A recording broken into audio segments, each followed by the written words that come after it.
हमारे घर में लक्ष्मी गणेश जी की जो और कुबेर जी की और बजरंगबली की ये मूर्तियाँ हर दीपावली पर स्थापित की जाती हैं। अब जैसे ही ये दीपावली आ रही है, जो पुरानी जो मूर्तियाँ जो स्थापित की जाती हैं, जैसे कहा जाता है कि मिट्टी की मूर्ति को स्थापित करने का एक चलन है और ये शुद्ध भी मानी जाती है और कहीं ना कहीं एक साल के अंदर वो इधर उधर या साफ सफाई में खंडित भी हो जाती हैं। तो उन मूर्तियों का ऐसा क्या किया जाए कि उनको सही जगह पर भेज दिया जाए, क्योंकि कहीं ना कहीं आपने देखा है कि कुछ लोगों के अंदर ऐसी आस्था है कि मंदिर पर टूटी मूर्तियां रख देते हैं। कुछ लोगों के अंदर ये आस्था है कि बहते हुए जल में उन मूर्तियों को विसर्जित कर देते हैं और कुछ लोग इनको बिल्कुल नदारत करके सड़कों पर भी फेंक देते हैं। उनके लिए क्या कहना चाहेंगे, क्या क्रिया प्रक्रिया रहेगी ये? देखिए, पार्थिव पूजन सबसे सर्वोच्च है, उत्तम है, शुद्ध है। आपने सही कहा, मिट्टी से बना करके शिवलिंग पार्थिव का पूजन जो है वो किसी भी चीज़ का महत्व तो नहीं होता उसके सामने। लेकिन कारण ये है कि मूर्तियां नई लेते हैं, पुरानी मंदिर में रखते हैं। तो पहली बात तो बहते हुए जल में विसर्जन करना सबसे अच्छा होता है। क्यों कि बहता हुआ जल क्यों बोला, गंगा का नाम क्यों नहीं बोला? कि अभी हमारे पास गंगा नज़दीक है तो कर सकते हैं। जहाँ से गंगा जी सैकड़ों हजारों किलोमीटर दूर है तो वहाँ कोई भी बहता जल विसर्जन करने के लिए उत्तम है।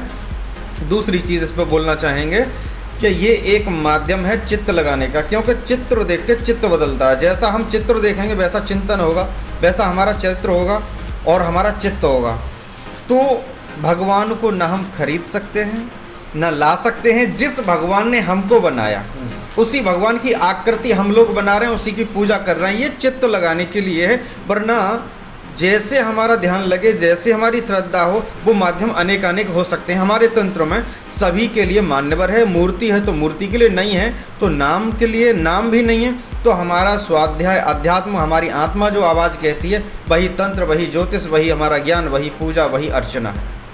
अच्छा, जैसे कि मैंने अभी आपसे पूछा है, जैसे कि अब दीपावली जब आएगी, दीपावली पर लक्ष्मी गणेश जी के ऊपर कुछ लोग माला भी चढ़ाते हैं। कुछ लोग क्या, मतलब भारत में ये प्रक्रिया होती है, माला चढ़ाते हैं और जो फिर दूसरे दिन वो फूल मुरझा जाते हैं, उनका क्या उपाय करना चाहिए, कहाँ उनको विसर्जन करना चाहिए, ये भी बताया जाए। क्योंकि कहीं ना कहीं जो भारतीय जो लोग हैं वो एक असमंजस में हमेशा पड़े रहते हैं कि ये हम कहाँ फेंकें, सड़क पर फेंकें या कूड़े में फेंकें, उनका क्या करना चाहिए? मैंने भी देखा है, लोग उन पुष्पमालाओं के लिए पूजा सामग्री को किसी मंदिर के किनारे पर रख देते हैं और नगर निगम की गाड़ी आती है, उसे ले जा कर के कूड़े में, जहाँ बहुत गंदगी होती है, वहाँ जा कर के फेंक दिया जाता है या आग लगा के जला दिया जाता है। तो ये बिल्कुल निषेध है। उन घरों में कभी भी बरकत नहीं होती। कहते हैं कि हमने तो कथा कराई थी, हवन कराया था, उसके बाद भी हमारे यहाँ घटना घट गई, ये प्रॉब्लम आ गई। उसका कारण यही है। उसको सिर्फ हमें मिट्टी में दबाना चाहिए या वही अपना फर्स्ट ऑप्शन जल प्रवाह करना चाहिए। अच्छा, मिलते हैं ब्रेक के बाद। हम लौटे हैं एक 15 सेकंड के ब्रेक के बाद। एक बार और फिर से ध्यान से सुने कि क्या करना चाहिए। जगह जगह पर पिन्नी में बांधकर आप घर में पूजा सामग्री को इधर उधर ना फेंकें। देखिए, मैं यही कहूँगा कि पहले तो कहीं ऐसी जगह न डालें जो कूड़ा समझ के नगर निगम की गाड़ी लेके जाए और गंदगी में डाले। फर्स्ट जल प्रवाह और सेकंड पंच तत्व मिट्टी में विलीन, यानी गड्ढा खोद करके गाड़ना चाहिए। तो ये थे हमारे साथ लोकेश शास्त्री, जिन्होंने बताया कि बने रहिए हमारे साथ। मैं है पिराजा अवतार, न्यूज़ सहयोगी नितिन गुप्ता के साथ।